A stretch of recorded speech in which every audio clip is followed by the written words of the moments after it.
Chris. Welcome. What's up? Yo. Thank you. We didn't come here to gab about the breed. That is true. We came here to play a paper computer game, and it's actually one that I teased, the PCG Anniversary Special 2. And this is a sequel to the game I made 20 years ago. Yeah. More? Yeah. It was the PCG Anniversary issue, number 76, I believe. I do not think there was any day in particular that I could peg the start of paper computer games to, and I doubt even further that it was actually on that day that we played that game. In that same vein, the sequel is also random, so get ready for that. That's a spoiler. Yeah. Bronze Co. presents a paper computer game production. The PCG Anniversary Special 2. This is the real title screen. Okay, so here's the scene. Zach, you're Zach. All right. You've been on countless adventures. You've done it all. You've seen it all. You've been through so many things. You're on the Tabernacle. And you don't fully understand the Tabernacle. Let me just say that. There's no other kind of spoilers there. But you just went on a mission to kind of create peace among an alien race, deep space, right? And you have used a new device that you came across in your travels, the sand annotizer. Yes. And you used that device because the alien race that you were trying to, there's two warring factions, and they're basically like weird hermit crabs, and you were able to use the sand annotizer to send messages through to the different hermit crabs through grains of sand, and it was really epic, and you were able to figure it out. So you're coming back from there. When you get a hail, you can't identify the signal, but you start picking up a hail. What do you do? All right. So, yeah, I will answer the hail. Up on the screen pops this. Zach, I need you to recognize me. Do you know who this is? Want to make sure that you understand who I am, because I'm calling very long distance. Are you mistaking me for somebody else, Zach? I don't think so. Because I am Zuvak. That's exactly who I thought you were, so we're good. Okay, good. Listen, I have a very important message for you. Unfortunately, through a series of insane events, JFK has been kidnapped. Oh no, again? That's right. He's been kidnapped, and we don't know by exactly who, but somebody's whisked him away to some alien world that's really far out in space. You thought you were far out now, but it's even farther out. But I've been able to trace his signal right to the edge of space, and the only habitable world outside range is planet K6. And I know very little about the planet. I know that it supports life. Here's the thing. You just gotta go rescue him, all right? All right. That's what I do. I rescue dead ex-presidents when they're captured and brought to alien worlds. Excellent. I knew I could count on you. All right. Well, I think you're breaking up here. I've got to go handle some robot. And he's gone. I got a mission from Zuvak. Man, it's been a while. All right. Well, let's set course for Planet K6. You do so. You notice as you get closer to it, Zuvak was absolutely right. You're so deep out in space that you're losing all your sensors. You're really kind of flying blind here. As you get close, you see the planet up ahead. But there's a giant planet. You don't have any signals. You know or presume that JFK is somewhere on it. How do you figure out where to land? Oh, also, let me actually back up a second. Just basically where to kind of entry. Mm-hmm. The Tabernacle is a big ship. Yeah. Right? Atmospheres can't support it. You can't land, but you have satellite craft. And the one that fits the bill for you is a little gadget that you picked up, a rocket-powered surfboard by the name of Funk Board Jet 1000. Yeah. Definitely worth me writing down that name. And this is like a kind of a culture out in space. They're called funk boarders who participate in this hobby. But anyway, so you have your Funk Board Jet 1000. How are you detecting where you're going to descend in this? I'm going to scan for signs of life if I can do that. So your scanners can kind of get a kind of a picture. And unfortunately, this planet is it's teeming with life. So it's not a barren planet. It's a very green, lush planet. There's vast oceans that you can discount. And then there's some kind of the inhospitable poles where it doesn't seem like that could actually support life. So you're really just looking at like the verdant cradles, of which there are a bunch. So you've got about, 40% of the planet still to narrow down. Are there any signs of like technology, artificial structures, things like that? No, there aren't. Seems completely devoid. Shoot, what else would I look for? Are there any energy signatures, like maybe like weird electricity happening, like electrical discharges, that sort of thing? There's concentrations of higher energy pockets where there's just like energy happening. It kind of narrows you down to about 20% of the planet. I mean, what? Did whoever kidnapped him, did they just like drop him in the middle of like a jungle or whatever? Well, okay, which is like the most intense of the electrical discharges? Is there like a difference? There is a scale, and the most intense kind of narrows you down to like one large jungle. Well, that's a start. Let's go down and head down to that jungle and kind of fly over it and look visually for anything that might stand out. You kind of, first of all, it just looks like, okay, a lot of canopy. But then you happen to see like a trench, like almost thing, like a deforested area that's just like this kind of weaving through. That kind of catches your eye. And you see these dust clouds coming off of it. At first it looks like one as you're farther away, one big dust cloud. And then you notice it's like, wait, no, there's actually two dust clouds. And then as you get closer, you see this. Whoa. You instantly recognize the man running away as the once and former president, John F. Kennedy. Yes. And you also recognize the dinosaur as Deadly.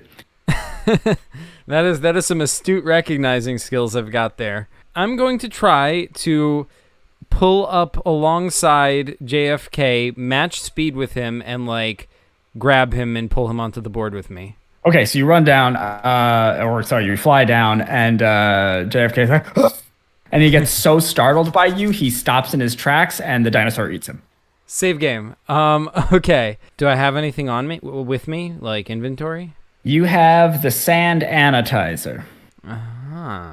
You found this on the beach. You don't know what its origin was, but Zuvak was very excited by it because it affects molecular structures. Okay, save game. I'm going to fly up to the dinosaur's eye and use it to like write a message on his eye. Actually, I'll draw a picture of JFK running in the opposite direction. So he'll think JFK is like changed course. Yeah. That works. He's like totally flips around and he runs the other way. Yeah. You bought yourself some time. What do you do? I'll go come up behind JFK just like before and pick him up. Okay, so JFK's freaking out, by the way. You're able to pick him up and kind of move up towards the atmosphere. The problem is that like as you get higher up, like you have a breathing apparatus, but JFK doesn't. You only have one suit. At the very least, I'm gonna like just visually like just fly over the woods and look for a place like maybe near some mountains or something that looks at least relatively safe where we can set down for a bit and figure out a strategy. Oh. Yeah. You're in a relatively safe place. I'll say to JFK, what's going on? How'd you get here? No, I do not know. I was in the bunker with Elvis, and then the doors blew open, the lights went out in my head. I woke up, and there was bright lights, and then I disappeared and appeared here, and then I heard a roar, and there was a dinosaur. Apparently, JFK, you have been kidnapped by aliens, and you are now on planet K6. Ask not how I can escape from dinosaurs, but ask yourself how you can get me off this planet. All right. I will ask myself that. So I'm gonna try to dematerialize JFK and store him inside the sand sanitizer, and then just bring him back into back to the ship that way. Okay. JFK is giving an inspiring speech to some ferns when you dematerialize his structure and store him, and he just like and he gets sucked into the sand sanitizer. It looks like he's becoming sand, is the effect that it looks like. Oh, and he's sweet. like, and he gets sucked into the sand sanitizer and stored. And the sand sanitizer looks like glows, and you can see the counter of messages getting stored like rocketing up, and he's gone. And your sand sanitizer beeps, memory full. All right, let's fly back to the ship. You successfully fly back to the ship. Yeah. Woo! Back to the tabernacle. I will rematerialize JFK. You can't figure out how to do that. Oh, dang it. Let's just fly back to Earth, and maybe Zuvak can help me rematerialize him when I get there. Sounds good. Okay. So you take off and you head back towards Earth, and everything's cool. You're on your automated tabernacle flight.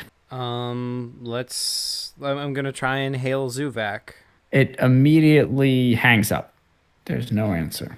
All right. Well, can I like take my hoverboard down to like Zuvak's headquarters? Yeah. So you start to approach Earth, heading for Zuvak's headquarters. But before you do, over the intercom, it's like kind of the open channel. There's like a static and a kind of a warbling, and then you hear like there's just a brief hail that comes back, and you see the face of a Croden flipping you off. Oh no! And shutting off the signal. Croden. Ah.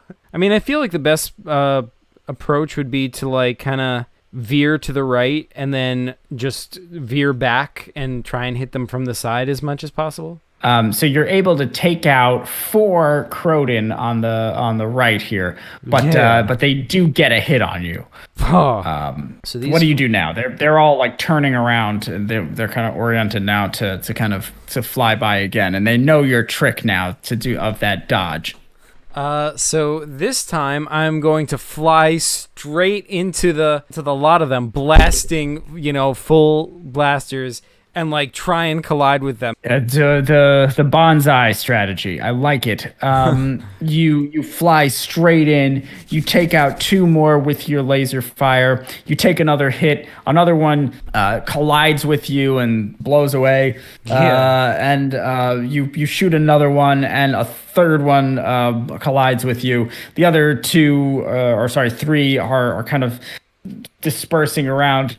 The ship is like wrecked up now. The tabernacle is basically giving you warning signs. You're close to the atmosphere of Earth. There's still 3 Croden ships. The computer is now telling you need to eject. You need to abandon ship. Otherwise, you could spell dire consequences. What do you do? Okay, so with the remaining 3 dispersed, I'm gonna try to fly past them, shooting, one of them if I can, and fly into the atmosphere of the Earth and try to make a landing. Okay, you do that. You're able to take out 1 more, but then as you enter the Earth's atmosphere, the whole ship starts coming apart. It's just not built for entering the atmosphere, and it's already very damaged. The 2 Croden swoop in and blow you out of the sky. All right, save game. Can I set the autopilot to just keep shooting at them and then eject? Mm-hmm. Yes. So it stays. It keeps the Croden ships busy.